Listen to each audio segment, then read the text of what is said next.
Experience ನನಗೆ ಕಡಿಮೆನೇ ಆಗಿರೋದು. ಬಟ್ ಸಣ್ಣ ಪುಟ್ಟದ್ದು ಏನೋ ಒಂದು ನಡೀತಾ ಇರುತ್ತೆ. ನಾವು ಮಾತಾಡೋಕ್ಕೆ ಇಷ್ಟು ಬೋಲ್ಡಾಗಿ ಮಾತಾಡ್ಬೋದು ಅಂತ ಅನ್ಕೊಳ್ಳೋದಕ್ಕಿಂತ ಮುಂಚೆ ಏನೋ ಒಂದು ಇನ್ಸಿಡೆಂಟ್ ನಡೆದಿರುತ್ತೆ. ವಿಷಯ ಇಷ್ಟೇ, ಆ ಟೈಮ್ಗೆ ನಮ್ಗೇನು ರಿಯಾಕ್ಟ್ ಮಾಡಬೇಕು ಅನ್ಸುತ್ತೋ ನಾನು ರಿಯಾಕ್ಟ್ ಮಾಡಿರ್ತೀನಿ. ಸೊ ಅದು ಕ್ಯಾರಿ ಮಾಡಲ್ಲ ನಾನು ಇನ್ನೊಂದು. ಹಾಗಾಗಿ ಅದನ್ನು ತುಂಬ ಸೀರಿಯಸ್ ಆಗಿ ತಗೊಳ್ಳೋ ನಮ್ಮ ಮೇಲೆ ಡಿಪೆಂಡ್ ಆಗಿರುತ್ತೆ. ಯಾವಾಗಲೂ ನಮ್ಮದು ಅಂತ ಒಂದು ಬೌಂಡ್ರೀಸ್ ಇದ್ದಾಗ ಯಾರು ಏನೂ ಮಾಡ್ಕೊಳಕ್ಕಾಗಲ್ಲ ಅನ್ನೋದನ್ನು ನಾನು ತುಂಬ ನಂಬ್ತೀನಿ. ಸೊ ಎಲ್ಲ ಹೆಣ್ಮಕ್ಳಿಗೂ ನನ್ನ ಕಡೆಯಿಂದ ನಾನೊಂದು ಹೇಳಬಹುದು ಅಥವಾ ಇಂಥದ್ದು ಮಾಡಬಹುದು ನಾವೆಲ್ಲರೂ ಸೇಫ್ ಆಗಿರೋದಕ್ಕೆ ಅಥವಾ ನಾವು ಕಂಫರ್ಟಬಲ್ ಫೀಲ್ ಮಾಡೋದಕ್ಕೆ ಅಂತಂದರೆ we should always have a boundary. ನಾವು ಯಾವಾಗ ಅವಕಾಶಗಳನ್ನ ಕೊಡ್ತೀವೋ ಆವಾಗ ಯಾರು ಬೇಕಾದ್ರೂ ಎಂಟ್ರ್ ಆಗ್ತಾರೆ, ಎಷ್ಟು ಬೇಕಾದರೂ ಮಾತಾಡ್ತಾರೆ, ಏನು ಬೇಕಾದರೂ ರಿಯಾಕ್ಟ್ ಮಾಡ್ತಾರೆ. ಸೊ ನಮ್ಮದಾಗಿರುವಂಥ ಬೌಂಡ್ರೀಸ್ನಲ್ಲಿ ನಾವು ಇದ್ದಾಗ ಮೇ ಬಿ ಸ್ವಲ್ಪ ನಮಗೆ ಸೇಫ್ ಅಂತ ಫೀಲ್ ಆಗ್ಬೋದು, ನಾವು ಕಂಫರ್ಟಬಲ್ ಫೀಲ್ ಆಗ್ಬೋದು. ಅಟ್ಲೀಸ್ಟ್ ಈ ರೆಸ್ಟ್ಲೆಸ್ನೆಸ್ಸಿಂದ ನಾವು ಹೊರಗೆ ಇರಬಹುದು ಅಂತ ಅನಿಸುತ್ತೆ. I hope that's all I am been following. ನಂದೊಂದು ಬೌಂಡ್ರೀಸ್ ಅಂತ ಇದೆ, ಸೊ ಅದನ್ನು ನಾನು ಫಾಲೋ ಮಾಡ್ತೀನಿ. ಅಪಾರ್ಟ್ ಫ್ರಮ್ ದಟ್ ಫೋರ್ಸ್ಫುಲಿ ಯಾವುದಾದ್ರೂ ಒಂದು ಬಂತು ಅಂತಂದರೆ I think we have to react immediately, not litre.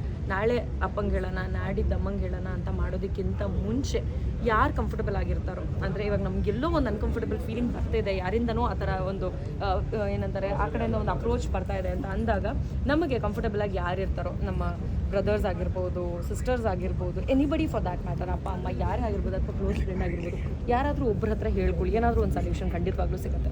ಅಂದರೆ ಮಲಯಾಳಂ ಇಂಡಸ್ಟ್ರಿ ನೋಡೋದಾದರೆ ಅಂದರೆ ಧೈರ್ಯವಾಗಿ ಮಾತಾಡೋದು ಕಮ್ಮಿ ಆಗ್ತದೆ. ಅಂದರೆ ನಾಯಕರಿಗೆ ಫ್ಯೂಚರ್ ಭಯದಿಂದ ಅವ್ರಿಗಾದ ಶೋಷಣೆಯನ್ನು ಹೇಳ್ಕೊತಿಲ್ಲ ಅನ್ನೋದು ಒಂದಷ್ಟು ವಿಚಾರ ಇರುತ್ತೆ. ಯಾಕಂದರೆ ಪಾರ್ವತಿ ಮೆನನ್ ಆಗಲಿ ಅಥವಾ ನಿವಿನ್ ಪೌಲಿ ವಿರುದ್ಧವಾಗಿ ಒಂದಷ್ಟು ಜನ ಮಾತಾಡ್ತಾರೆ. ಬಟ್ ಇಲ್ಲಿ ಯಾರು ಕೂಡ ಆದರೂ ಕೂಡ ತಮ್ಮ ಒಂದು ಫ್ಯೂಚರ್ ಭಯಕ್ಕೆ ಏನು ಹೇಳ್ಕೊಳ್ಳೋದಿಲ್ಲ ಅನ್ನೋ ಮಾತಿದೆ. Sir, I always feel that ನಮಗೆ ವೇದಿಕೆ ಸಿಕ್ಕಾಗ ಮಾತ್ರ ಮಾತಾಡೋದಕ್ಕಿಂತ ನಮಗೆ ಯಾವಾಗ ಬೇಕು ಅವಾಗ ಮಾತಾಡೋದು ಇಂಪಾರ್ಟೆಂಟ್ ಅಂತ. ಸೊ ನನಗೇನಾದರೂ ಅನ್ಕಂಫರ್ಟಬಲ್ ಫೀಲ್ ಆಗ್ತಿದೆ, ಅದು whoever it might be, I have to react right then. ಆವಾಗ ರಿಯಾಕ್ಟ್ ಮಾಡೋದು ಅಷ್ಟೇ ಅದಕ್ಕೆ ಬೆಲೆ ಇರುತ್ತೆ.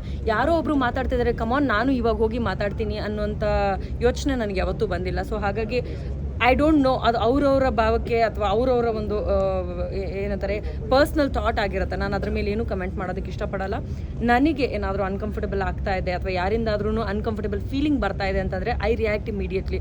So I don't understand the other concept. ನಿಮ್ಮ ಪ್ರಕಾರ ಇಂಡಸ್ಟ್ರಿ ಇಲ್ಲ ಅಂತ ಈ ಅಡ್ಜಸ್ಟ್ಮೆಂಟ್ ಆಗಲಿ ಕಮಿಟ್ಮೆಂಟ್ ಆಗಲಿ ಆ ಥರ ಏನು ಕಮಿಟಿ ಕಿರುಕುಳ ಅಂತಂದರೆ ಕಮಿಟಿ ಮುಖ್ಯವಾಗಿ ಭಾಳ ಹೇಳ್ತಿರೋದು ಅದನ್ನೇ, ಲೈಂಗಿಕ ಬೇಡಿಕೆಗಳನ್ನ ಇಡ್ತಾರೆ ಹೀರೋಯಿನ್ಗಳ ಮುಂದೆ ಅಥವಾ ನಟಿಯರ ಮುಂದೆ, ಕಲಾವಿದರ ಮುಂದೆ ಅಂತ. ಸರ್, ಈ ಅಂತೆಗಳನ್ನ ನಾವು ಬಹಳಷ್ಟು ವರ್ಷದಿಂದ ಕೇಳ್ತಾ ಇದ್ದೀವಿ, ಇದು ಹೊಸದಲ್ಲ. ಈ ಅಂತೆ ಅನ್ನೋದನ್ನು ಹೇಳೋರು ಯಾರೂ ಲೈವಲ್ಲಿ ಯಾವ ಒಂದು ವಿಷಯನೂ ತೊಗೊಂಬಂದು ನಮ್ಮ ಮುಂದೆ ಪ್ರೆಸೆಂಟ್ ಮಾಡಿಲ್ಲ ಅಥವಾ ನಾನು ಯಾರ್ದು ಅಥವಾ ಎಲ್ಲಾದರೂ ಈ ಥರ ಡಿಸ್ಕಷನ್ ಆಗೋದನ್ನು ಕಣ್ಣಾರೆ ನೋಡಿಲ್ಲ. So it would be really non sense if I comment on that. So ಅವಶ್ಯಕತೆ ಇಲ್ಲ ಅಂತ ಹೇಳ್ತಾರೆ. ಅವಶ್ಯಕತೆ ಇಲ್ಲ ಅಂತ ನಾನು ಹೇಳ್ತಾ ಇಲ್ಲ ಸರ್, ಇದು ಇರಲೇಬೇಕು ಇಲ್ಲ ಎರಡನ್ನೂ ಹೇಳ್ತಾ ಇಲ್ಲ ನಾನು. ಸಮಥಿಂಗ್ ಗುಡ್, ಸಮಥಿಂಗ್ ಪಾಸಿಟಿವ್, ಅದರಿಂದ ಏನೋ ಒಂದು ರೂಲ್ ಬರುತ್ತೆ, ಇನ್ನೊಂದಷ್ಟು ಜನ ಈ ರೀತಿ ಇದೆ ಅಂತ ನೀವು ಹೆಂಗೆ ನಂಬ್ತಾ ಇದ್ದೀರೋ ಇದೆ ಅಂತ ಅನ್ನೋದಾಯ್ತು ಅಂತಂದ್ರೆ ಅದನ್ನ ಪ್ರೊಟೆಕ್ಟ್ ಮಾಡೋದಕ್ಕೆ ಏನಾದರೂ ಬಂತು ಅಂತಂದ್ರೆ it is obviously good. No, ನೀವು ಸಪೋರ್ಟ್ ಮಾಡ್ತೀರಾ? ಖಂಡಿತವಾಗ್ಲೂ ಮಾಡೋಣ ಸರ್, ಯಾವುದೇ ಒಳ್ಳೆ ವಿಷಯ ಇದ್ರೂ ನಾನು ನಿಲ್ತೀನಿ. ಜೊತೆಗೆ ಜೆಂಡರ್ ಈಕ್ವಾಲಿಟಿ ಬಗ್ಗೆ ಮಾತಾಡಿದ್ದಾರೆ. ಅಂದರೆ ಇಲ್ಲಿ ಪ್ರೊಡ್ಯೂಸರ್ ಆಗಿ ನಿರ್ದೇಶಕರ ಆಗ್ಲಿಕ್ಕೂ ಕೂಡ ಸೊ ಹೆಣ್ಮಕ್ಳು ನಿರ್ದೇಶಕರಾಗ್ತಾರೆ ಅಂದರೆ ಅಷ್ಟು ಸಪೋರ್ಟ್ ಸಿಗೋದಿಲ್ಲ, ಅಂದರೆ ಇಂಡಸ್ಟ್ರಿ ಕಡೆಯಿಂದ ಸಿಗೋದಿಲ್ಲ ಅನ್ನೋದು ಕೂಡ ಸಮಿತಿಯಲ್ಲಿ ವರದಿ ಆಗಿದೆ ಅಂತ. ಎಲ್ಲನೂ ನಮ್ಗೆ ಎಲ್ಲರ ಸಪೋರ್ಟೇ ಸಿಕ್ಕಿ ಮಾಡಬೇಕು ಅಂತಂದರೆ ಯಾರೂ ಮುಂದೆ ಬರೋಕ್ಕಾಗಲ್ಲ ಸರ್.